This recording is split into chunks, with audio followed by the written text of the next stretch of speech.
गोर लगै छी। हम चमचम मैथिली गीत में अहाँ सबके स्वागत करै छी।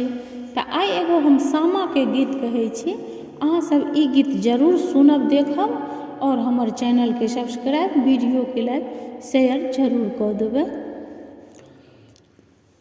कोठा आटारी चढ़ी चढ़ी ताके बड़की बहिन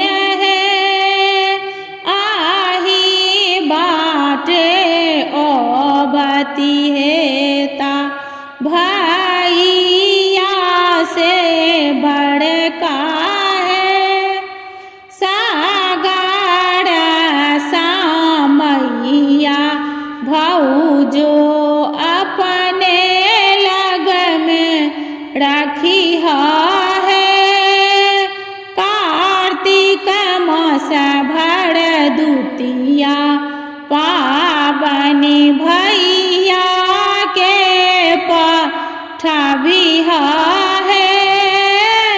कोठा आटारी चढ़ी चढ़ी ताके चंदा बहिन है आही बाटे अबती हेता भैया से सूरज है आही बाटे अबती हेता भैया से सौरभ है।